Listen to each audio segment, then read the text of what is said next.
Hey y'all, we is pulling up at the end here. Can I say peace? No, I'm not done yet. Quietly, I pulled up a chair. Placed a box. I love you too. Placed a box up on it and climbed up and peered through a crack at the top of the door. I saw in the dim shadows of a room beyond a naked man and a naked woman up on the bed. The man on top of the woman. I lost my balance and toppled backwards to the floor. I lay still, wondering if the man and woman next door had heard me. But all seemed quiet and my curiosity returned. Just as I had clapped, so it was sex, it wasn't drugs, okay? Just as I had climbed up again to look, a sharp rapping came to the window pane behind me. I turned my head and saw the landlady from next door looking at me. My heart thumped and I scrappled down. The landlady's black face was pressed hard against the window pane. Her mouth was moving violently and her eyes were glaring. I was afraid to stay in the house or go out. Why had I not thought of lowering the shades? Evidently, I had done something terrible, if the wild anger written on the woman's face was any indication. Her face went from the window, and a moment later, a loud pounding came on the door. "Open this door, you boy!" I trembled and did not answer. "Open this door or I have to break it." "My mama ain't here," I said vaguely. "This is my house, and you open this door," she shouted. Her voice overpowered me, and I opened the door.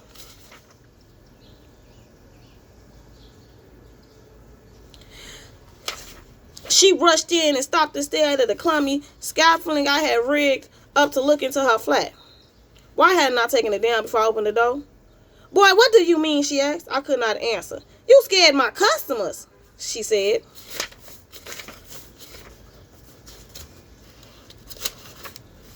"You little snot," she blared. "I got a good man to beat you." "No, you won't," I said. "I'm going to make your folks move out of here," she railed. "I got to make a living, and you going to spoil my Saturday for me?" I was just looking. She smiled, suddenly, relenting a little. "Why don't you come on over like the rest and spend a quarter?" "A quarter?" "I don't want to go to your house," I told her with my 9-year-old indecision. "You're a plague," she said, deciding that I would not be a customer. "I got to get you out of here." When my mother and Aunt Maggie came home that night, there was a scalding argument. The women shouted at each other over the wooden railing on the front porch, and their voices could be heard for half a mile. Neighbors listened. Children gathered and gasped. The argument boiled down to one issue. The landlady demanded my mother beat me, and for once, my mother refused. "You oughtn't have that in your house," my mother told her. "It's my house, and I have any what I damn please," the landlady said. I wouldn't have moved in here if I had thought you were running that kind of business," my mother said. "Don't talk to me like that, you high-toned bitch," the landlady shouted. "What do you expect children to do when you do that?" my mother asked. "Them bastard brats of yours ain't no angel," the landlady said. "You just a common prostitute." Aunt Maggie pitched in. "What kind of whore is you?" the landlady shouted. "Don't you talk to my sister like that," my mother warned. "Pack up your rags, you black bastards, and get out," the landlady ordered. It ended with our packing and moving that night into another frame house on the same street, a few doors away. I still had only a hazy notion of what the landlady was selling. The boys later told me the name of it, but I had no conception of it in my mind. Though I knew the others felt it was something terribly bad, I was still curious. In time, I would find out what it was. Sex. What she was going to do for a quarter, though? I mean, money, I guess, meant... Shit, they took 10 cents and went to the damn store and fed themselves for lunch. So, shit, a quarter, that might have been a lot of fucking money back then. Now, shit. Something secret was happening in our house, and it reached a serious stage before I knew it. Each night, just as I was dozing off to sleep, I could hear a light tapping on Aunt Maggie's window pane, a door creaking open, whispers, then long silence. Once I got out of bed and crept to the door of the front room and stole a look. There was a well-dressed black man sitting on the sofa, talking in a soft voice to Aunt Maggie. Why was it that I could not meet the man? I crept back to bed, but was awakened later by low voices saying goodbye. The next morning, I asked my mother who had been in the house, and she told me that no one had been there. "But I heard a man talking," I said. "You didn't," she said. "You were sleeping." "But I saw a man. He was in the front room." "You were dreaming," my mother said. I learned a part of the secrets of the night visits one Sunday morning when Aunt Maggie called me and my brother to her room and introduced us to the man who was going to be our new uncle, a Professor Matthews. He wore a high, snow-white collar and rimless eyeglasses. His lips were thin and his eyelids seemed to never to blink. I felt something cold and remote in him, and when he called me, I would not go to him. He sensed my distrust and softened me up with the gifts of a dime, then knelt and prayed for us, two fatherless young men, as he called us. After praying, Aunt Maggie told us that she and Professor Matthews were leaving soon for the north. I was saddened, for I had grown to feel that Aunt Maggie was another mother to me. I did not meet the new uncle again, though each morning I saw evidence of his having been in the house. My brother and I were puzzled as we speculated as to what our new uncle could be doing. Why did he always come at night? Why did he always speak in so subdued a voice, hardly above a whisper? And how did he get the money to buy such white collars and such nice blue suits? To add to our bewilderment, our mother called us to her one day and cautioned us against telling anyone that Uncle ever visited us. The people were looking for Uncle. What people, I asked. White people, my mother said. Anxiety entered my body. Somewhere in the unknown, the white threat was hovering near again. What do they want with him, I asked. You never mind, my mother said. What did he do? You keep your mouth shut or the white folks will get you too, she warned me. Knowing that we were frightened and baffled about our new uncle, my mother, I guess, urged Aunt Maggie to tell Uncle to bribe us into silence and trust. Every morning now was like Christmas.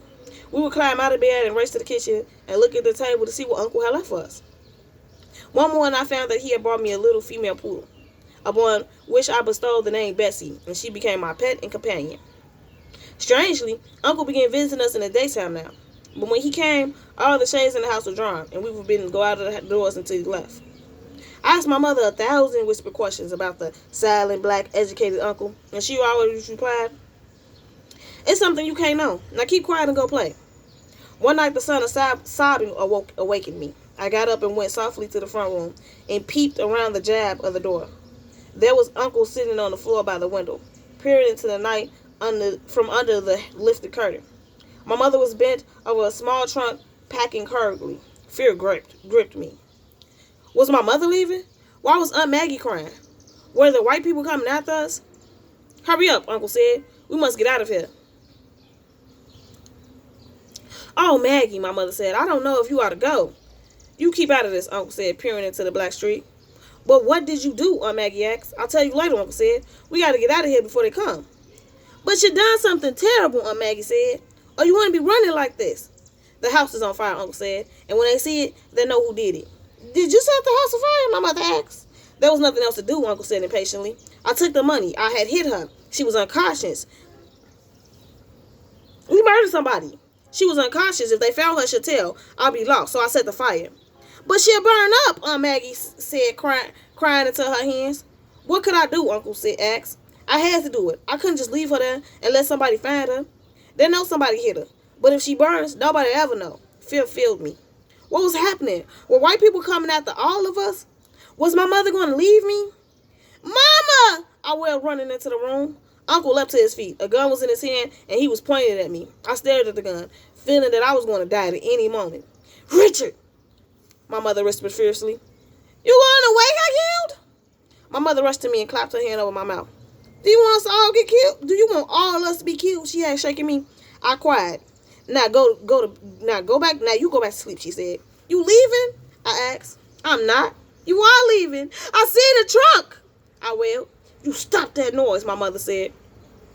And she caught my arms in so tight a grip of fury that my crying ceased because of the pain. Now you get back in bed.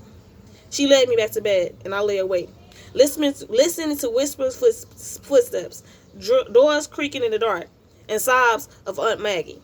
Finally, I heard the sound of a horse and buggy rolling up to the house. I heard the scraping of a trunk being dragged across the floor.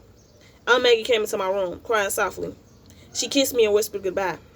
She kissed my brother, who did not even awaken. Then she was gone. The next morning, my mother called me into the kitchen and talked to me for a long time, cautioning me that I must never mention what I had seen and heard.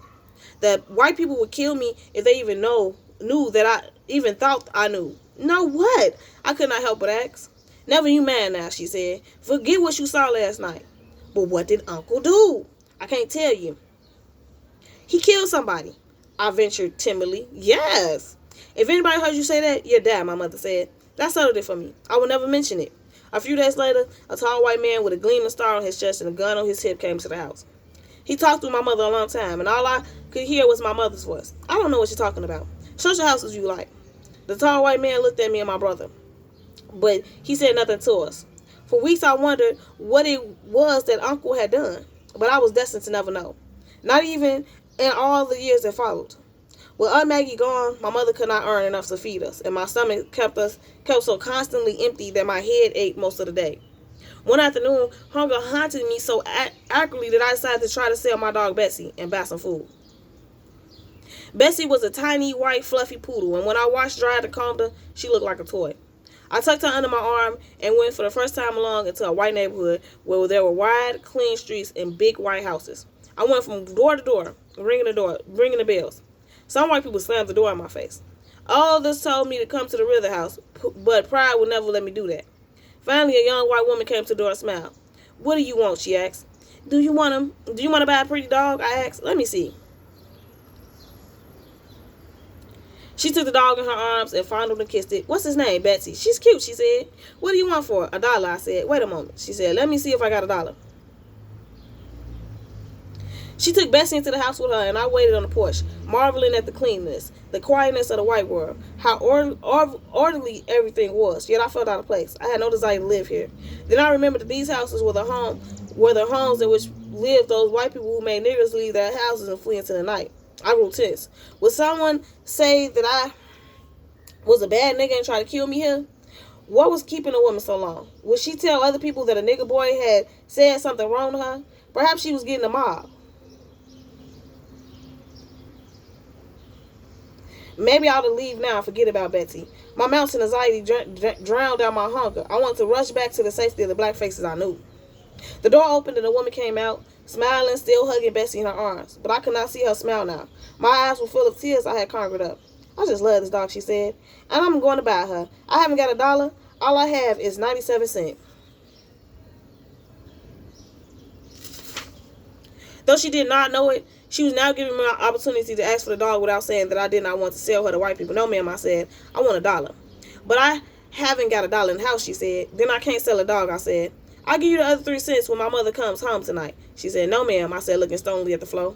"But listen, you said you wanted $1. "Yes, ma'am, $1.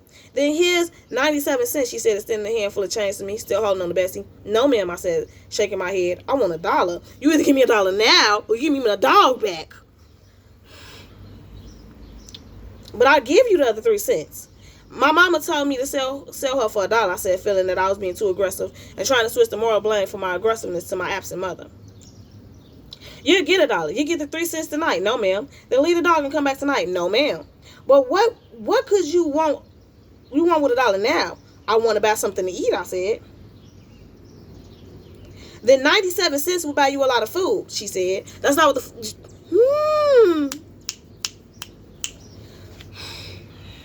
"No, ma'am, I want my dog." She stared at me for a moment and her face grew red. "Here's your dog," she snapped, thrusting Betsy into my arms. "Now get away from here. You're just about the craziest nigga boy I ever seen." I took Betsy and ran all the way home, glad that I had not sold her, but my hunger returned. Maybe I ought to have taken the 97 cents, but it was too late now. I held Betsy in my arms and waited. When my mother came home that night, I told her what had happened. "And you didn't take the money?" she asked. "No, ma'am." "Why?" "I don't know," I said uneasily. "Don't you know that 97 cents is almost $1? "Yes, ma'am," I said, counting on my fingers. 98, 99, 100. But I didn't want to sell Betty to white people. "Why?" "Because they're white," I said. "You're foolish," my mother said. A week later, Betsy was crushed to death beneath the wheels of a coal wagon. I cried and buried her in the backyard and drove a barrel starving into the ground at the head of her grave. My mother's sole comment was, "You could have had $1, but you can't eat a dead dog, can you?" I did not answer. Up and down the wet or dusty street, indoors or out, the days and nights began to spell out magic possibilities. If I pulled a hair from a horse's tail and sealed it in a jar of my own urine, the hair would turn overnight into a snake. If I passed a Catholic sister, a mother dressed in black, and smiled and allowed her to see my teeth, I would surely die. If I walked on a leaning ladder, I would surely have bad luck. If I kissed my elbow, I would turn into a... If my right ear itched, then something good was being said about me by someone. If I touched a humpback's hump, then I would never be sick. If I placed a safety pin on a steel railroad track, and let the train run over it, the safety pin would turn into a pair of bright, brand new scissors. If I heard a voice and no human being was near, either God or the devil was trying to talk to me. Whenever I made urine, I should spit into it for good luck. If my nose itched, someone was going to visit me. If I mocked the crippled man, then God would make me crippled. If I used the name of God in vain, then God would strike me dead. If it rained while the sun was shining, then the devil was beating his wife. If the stars twinkled more than usual on any given night, it meant that the angels in heaven were happy and were flitting across the doors of heaven. And since stars were merely holes ventilating heaven, the twinkling came from the angels flitting past the holes that emitted air into the holy home of God.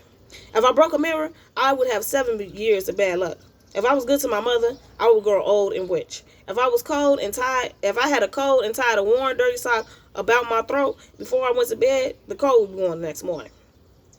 If I wore a bit of a feety and a little bag tied about my neck, I would never catch a disease. If I looked at the sun through a piece of smoke glass on Easter Sunday morning, I would see the sun shouting in praise of the risen Lord.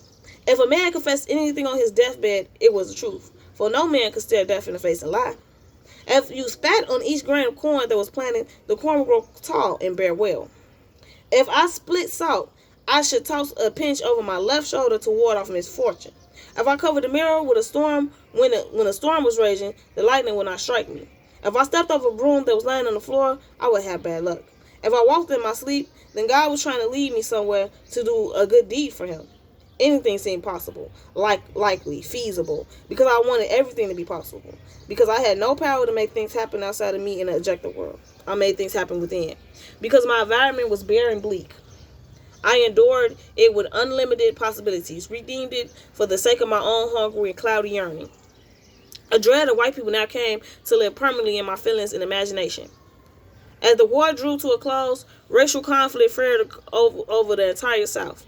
And though I did not witness any of it, I could not have been more thoughtfully affected by it if I had participated directly in every clash.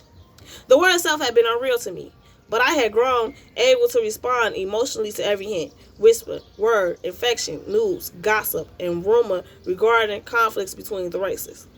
Nothing challenged the totality of my personality so much as this pressure of hate and threat that stemmed from the visible whites.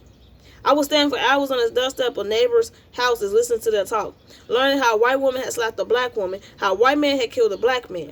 It filled me with awe, wonder, and fear, and I asked ceaseless questions. One evening I heard a tale that rendered me sleepless for nights. It was of a Negro woman whose husband had been seized and killed by a mob.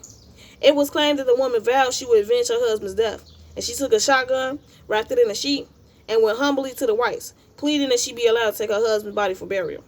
It seemed that she was granted permission to come to the side of her dead husband, while the whites, silent and armed, looked on. The woman saw when the story knelt and prayed, then proceeded to unwrap the sheet. And before the white man realized what was happening, she had taken a gun from the sheet and a sling for them, shooting at them from her knees. I did not know if the story was factually true or not, but it was emotionally true because I had already grown to feel that there existed men among whom I was powerless, men who could violate my life at will. I resolved that I would emulate the black woman, if it were ever faced with a white mob. I would conceal a weapon, pretend that I had been crushed by the wrong done to one of my loved ones. Then just when they thought I had accepted their cruelty as the law of my life, I would let go with my gun and kill as many as possible before they killed me. The story of the woman's deception gave form and meaning to confuse the defensive feelings that had long been sleeping in me. My imagining, of course, had no objective value whatever. My spontaneous fantasies lived in my mind because I felt completely helpless in the face of this threat that might come upon me at any time. And because there does not exist to my knowledge any possible course of action which could have saved me if I had ever been confronted with a white mob. My fantasies were a moral bulwark that enabled me to feel I was keeping my emotional integrity whole. A support that enabled my personality to limp through days lived under the threat of violence. These fantasies were no longer a reflection of my reaction to the white man. They were a part of my living, of my emotional life. They were a culture, a creed, a religion.